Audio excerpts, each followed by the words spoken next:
الشرح والإبانة على أصول السنة والديانة. إن الحمد لله نحمده ونستعينه ونستغفره ونعوذ بالله من شرور أنفسنا ومن سيئات أعمالنا. من يهده الله فلا مضل له ومن يضلل فلا هادي له، وأشهد أن لا إله إلا الله وحده لا شريك له، وأشهد أن محمدًا عبده ورسوله. يا أيها الذين آمنوا اتقوا الله حق تقاته ولا تموتن إلا وأنتم مسلمون. يا أيها الذين آمنوا اتقوا الله وقولوا قولا سديدا يصلح لكم أعمالكم ويغفر لكم ذنوبكم، ومن يطع الله ورسوله فقد فاز فوزا عظيما. أما بعد، فإن أصدق الكلام كلام الله، وخير الهدي هدي محمد صلى الله عليه وسلم، وشر الأمور محدثاتها، وكل محدثة بدعة، وكل بدعة ضلالة، وكل ضلالة في النار. أيها المؤمنون عباد الله، chers frères et sœurs dans la foi, Allah a établi la religion authentique à travers les textes de la révélation. Et le prophète Muhammad sallallahu alayhi wa sallam n'est pas mort sans que cette religion ne soit parachevée par Allah. Voilà pourquoi il ne reste aux générations venues après qu'à suivre cette religion authentique qui a été établie par Allah et enseignée par le prophète Muhammad sallallahu alayhi wa sallam. قال الله تعالى: اليوم أكملت لكم دينكم وأتممت عليكم نعمتي ورضيت لكم الإسلام دينا.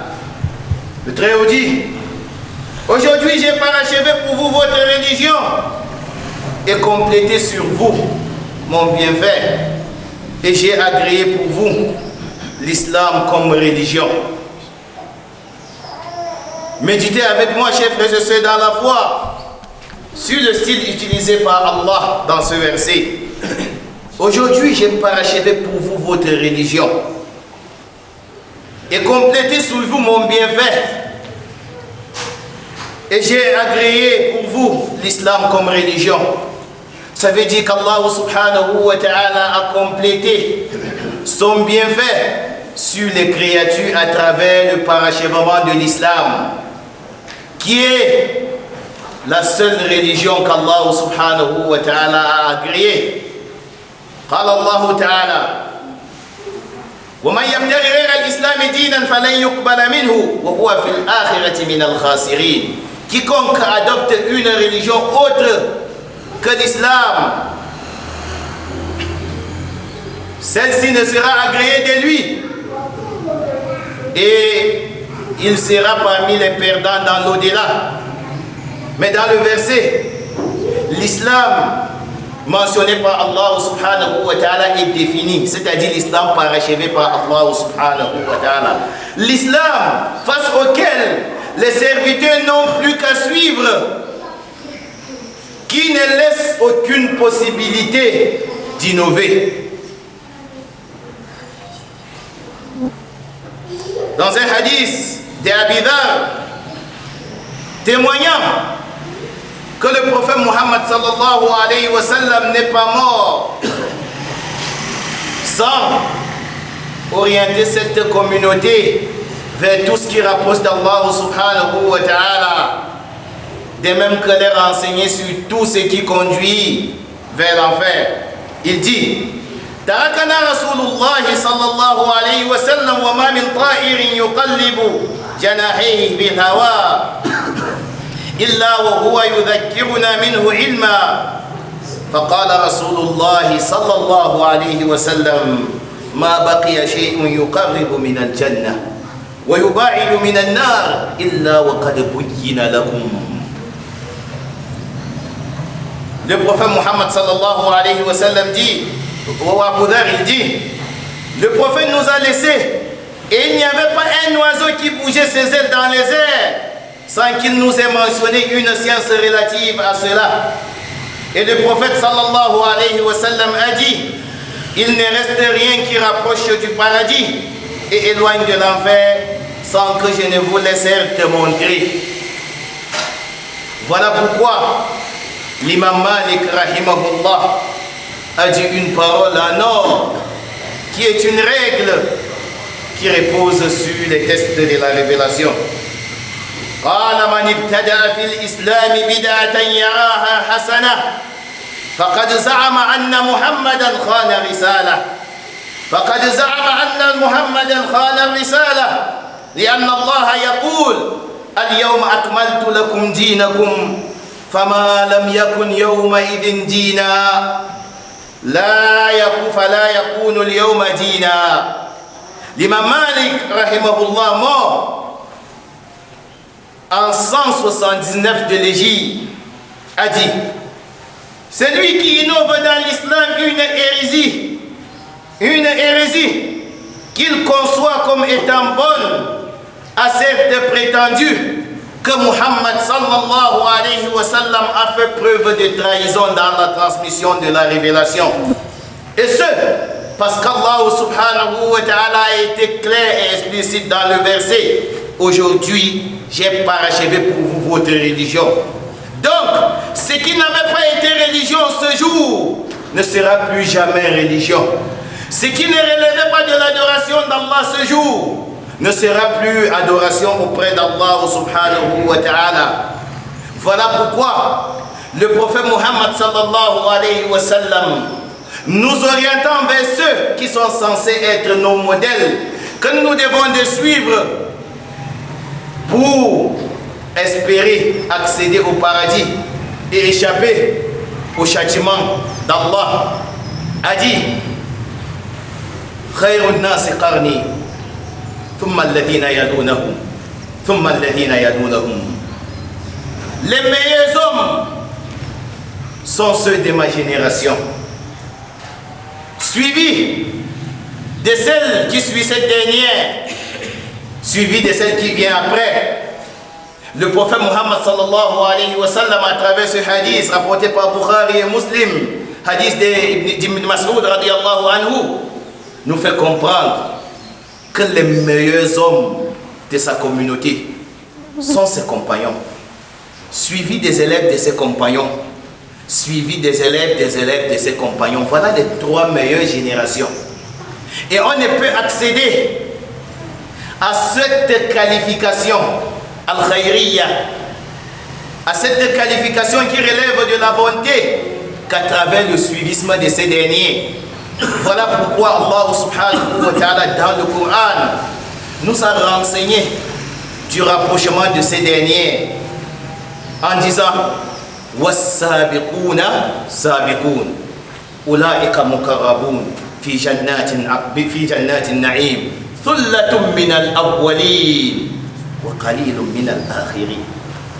Allah subhanahu wa ta'ala dit, les tout premiers parmi les croyants seront les premiers à accéder au paradis. Was-sabiquna sabiqun was-sabiquna sabiqun ulaika muqarrabun, ceux-là sont ceux qui ont été rapprochés par Allah. Thullatun min al-awwalin, une multitude d'hommes parmi les premières générations. Wa qalilun min al-akhirin, et une poignée parmi les générations dernières. Ça veut dire que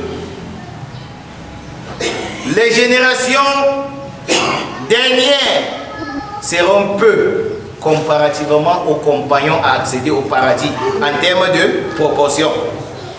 Pourquoi? Parce que tous les compagnons du prophète Muhammad sallallahu alayhi wa sallam étaient des bonnes personnes, des hommes vertueux, et étaient des modèles pour cette communauté. Or, tous ceux qui sont venus après eux ne les ont pas suivis.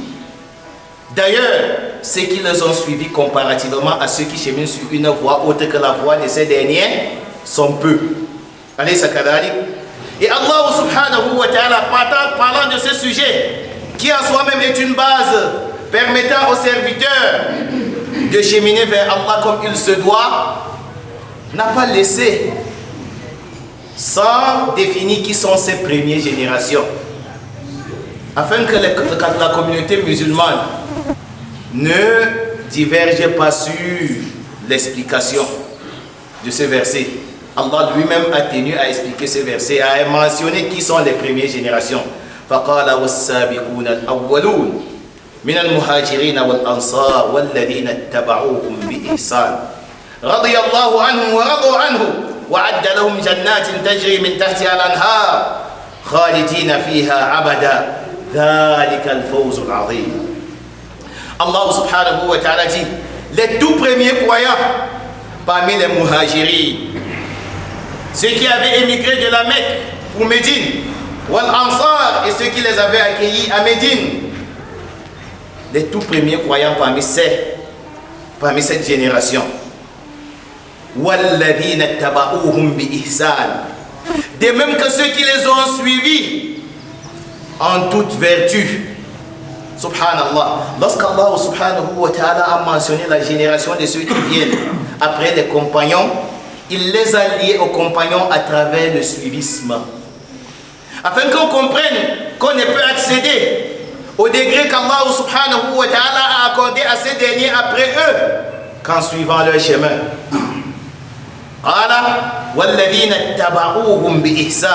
C'est-à-dire des bénéficieront au mérite qu'Allah a rattaché au cheminement concrétisé par cette première génération que ceux qui les suivront en toute vertu.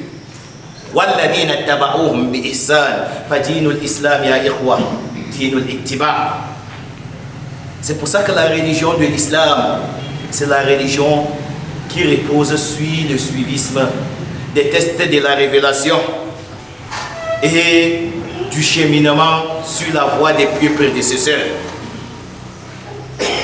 Radiyallahu anhu, Allah subhanahu wa ta'ala les a agréés, c'est-à-dire les compagnons de même que ceux qui ont suivi les compagnons en toute vertu. Et ils ont agréé Allah. Et Allah a préparé pour eux un paradis sous lequel couleront des ruisseaux. Et ils y demeureront éternellement. Voilà l'énorme succès. On ne peut donc accéder au succès en islam qu'à travers le suivisme de cette génération. Et c'est pour toutes ces raisons, chers frères et sœurs en islam, que nous devons d'être aux aguets et de faire attention à tout ce que nous accomplissons comme acte d'adoration. Nous avons l'obligation de premièrement nous rassurer lorsque nous posons un acte d'adoration qu'il s'agit d'un acte légiféré par Allah. Parce qu'Allah subhanahu wa ta'ala a brandi la menace dans le Coran contre ceux qui s'hasardent à accomplir des actes non légiférés par lui. Am lahum shuraka shara'u lahum min ad-din ma lam ya'dan bihi Allah. Ont-ils des associés qui ont légiféré pour eux des actes qu'Allah n'a pas autorisés? C'est Allah qui autorise un acte pour que cet acte soit adoration.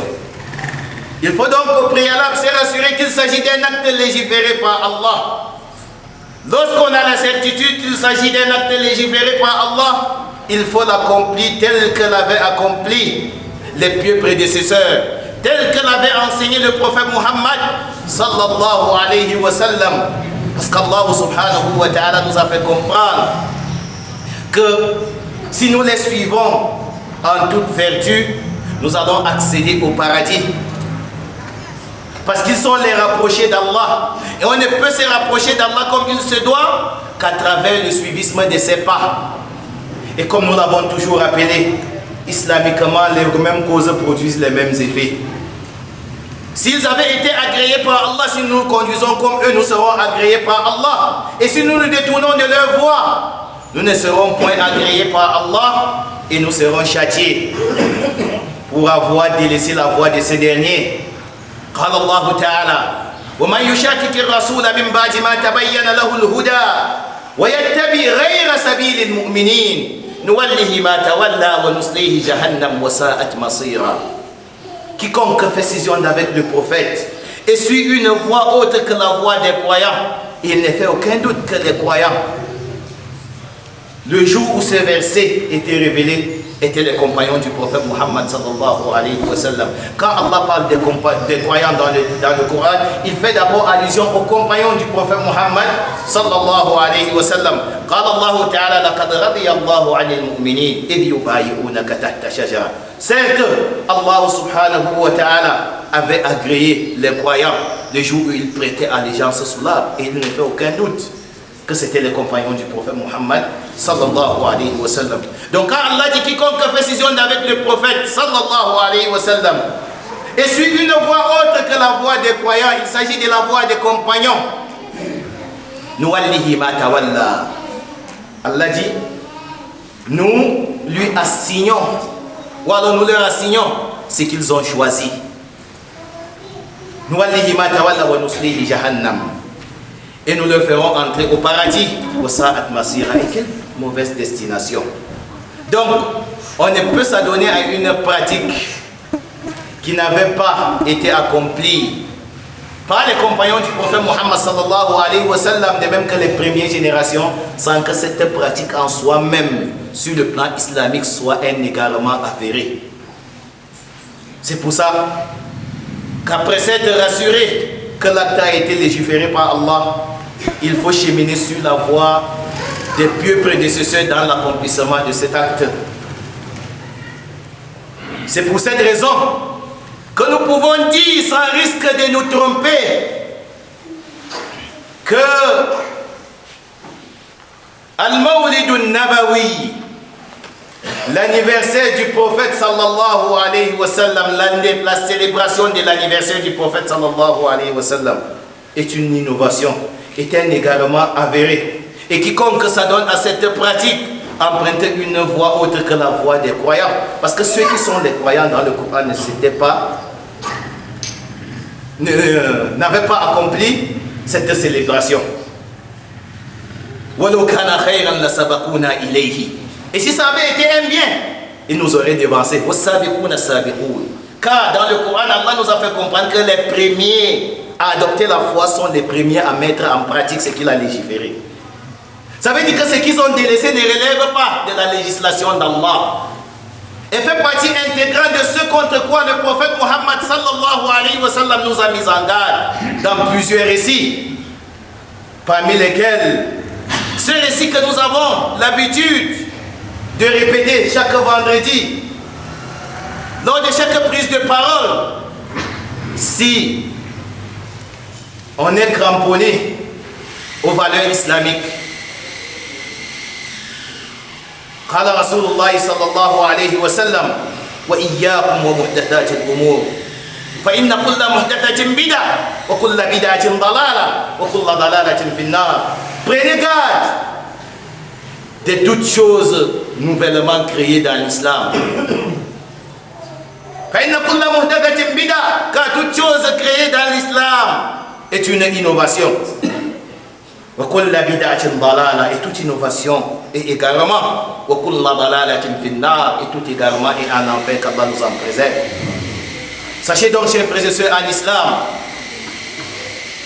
qu'aucun des compagnons du prophète Muhammad sallallahu alayhi wa sallam, ceux-là pourtant qui aimaient Allah comme il se doit et qui avaient accédé à son agrément, qui étaient prêts à sacrifier leur vie pour le prophète Muhammad sallallahu alayhi wa sallam, n'avaient célébré la naissance du prophète Muhammad sallallahu alayhi wa sallam.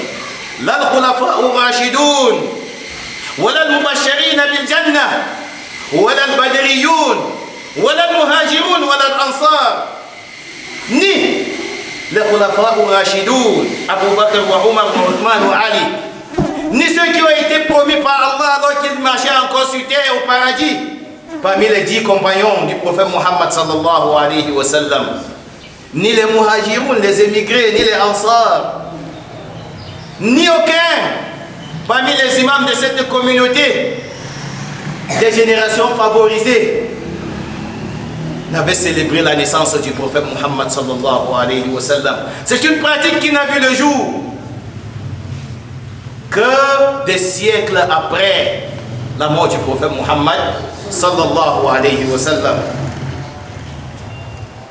Voilà pourquoi il nous appartient, chers frères et sœurs en islam, de dénoncer cette innovation, de la combattre et de combattre ceux qui s'adonnent à cette pratique à travers la propagation de la science authentique.